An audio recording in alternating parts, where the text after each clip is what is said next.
એ તારા છોરુડાની દેવી કે વાણી રે માં અલખની રાડા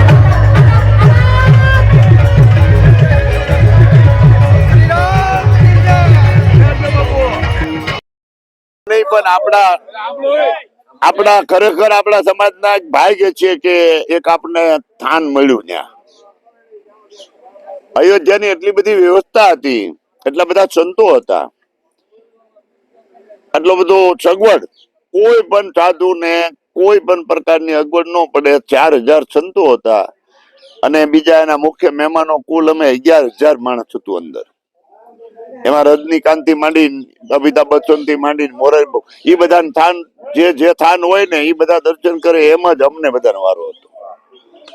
પછી ક્ષત્રિય તરીકે સંતમાં અંબિકા આશ્રમ એક જ હતું. કાઠી ક્ષત્રિય એમાં ભૈલું બાપુ, પાળિયાદ બા અને ગરાસિયા રાજપૂત સમાજમાં ક્ષત્રિય તરીકે ધાંગણાનું.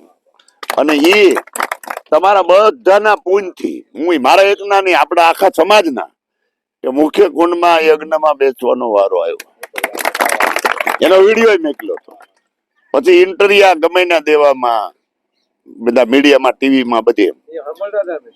અને પ્રતિષ્ઠા ચાલુ હતી ત્યારે ટાઈડ બહુ હતી ને, એટલે તમે એકદમ ઓળખી નહોતા એકદમ. બીજા નંબરની લાઈનમાં જ હતા. જે મોરારી બાપુની હતા ને એ હોરીમાં જ હતો, પણ ટોપી અહીં સુધી રાખેલી હતી, ઓલું કાળું ઓલું પહેરેલું હતું. એટલે એકદમ ખ્યાલ આવે ને એને જ ખબર પડે કે આ રમજુ બાપુ છે. બાકી બીજી લાઈનમાં જ હતો. અને મંદિર અહીંથી છે ને આ વડલા જેટલું જ મારથી આગું હતું. ત્યાં અમારું બેસવાનું સ્થાન હતું. એટલે કહેવાનો મારો મિનિંગ કે હું એમ કહું કે આપણા આખા સમાજ વધી ગયો તો, પણ મને એટલો બધો આનંદ આવ્યો કે મને એમ થયું કે જો નો આવ્યો, હું જવાનો નહોતો, પણ હરદેવ બાપુ એને કમાઈને બધા એક ભેગી કરી. એ કે તમે ભાંગતા નહીં, તમે જાઓ. મેં કીધું જ્યાં આપણે આવડતું નથી, બોલશું ક્યાં, બેસશું ક્યાં, રહેશું ક્યાં, પણ આટલી બધી સગવડ આપી અને આટલા બધા સંતો હતા. એમાં મારો ઠેલો કોઈ ઉપાડવા નથી દીધો. અહીંથી 75,000 રૂપિયા લઈને ગયો તો અને 80,000 પાછા લઈને આવ્યો. 5,000 ઉમેરીને આવ્યો. ખર્ચો કઈ ન થવા દીધો. રાણા બાપુ અમારું લગભગ મેજોરિટી બિલ રાણા બાપુ આપી દેતા તોરણિયા. પછી કોઈ એવા સંત નથી કે આપણે ન મળ્યા. પણ હું નહોતો, મારી હારે આખો સર્વે રાજપૂત સમાજ હતો.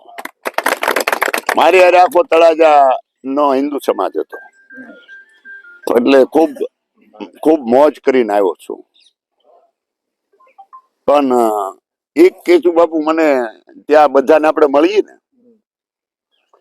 એટલે રાજસ્થાની પવાર દરબારો હતા, રાજસ્થાનની રાઠોડો હતા, મધ્યપ્રદેશના દરબારો હતા. એમાં કઈક ખ્યાલ આવે ને કે આ ક્ષત્રિય છે, બધા બધ ભરી જતા કે અમને ક્ષત્રિય દેખાય. એમ આપ ક્ષત્રિય તો હે ને સામિલ. પછી આર્મી બધા હોય ને, એમાં આપણે ઘણી વાર કોઈ એવી લાગે ને ચોખવટ કરી, મેં બી ક્ષત્રિય હું, યદુવંશ છું. અને બધા કે ને એવું નથી. અયોધ્યા તો અયોધ્યા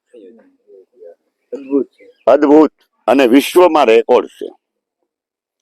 વિશ્વમાં. અને હજી રેકોર્ડ બનવા જઈ રહ્યો છે. હા, હજી બનવા જઈ રહ્યો છે. તો અમે રજા લઈ. બાપુની સાઈન હશે રે, જિંદગી ફાઈન હશે રે વાલા. રમજો બાપુની સાઈન હશે રે, જિંદગી ફાઈન હશે રે વાલા. એ જિંદગી જમત હશે રે, મુખમાં સ્માઈલ હશે. જિંદગી જમત હશે રે, મુખમાં સ્માઈલ હશે રે. એ લોકોની લાઈન હશે, લાઈન હશે, લાઈન હશે. લોકોની લાઈન હશે રે, મારે ના ટાઈમ હશે રે વાલા.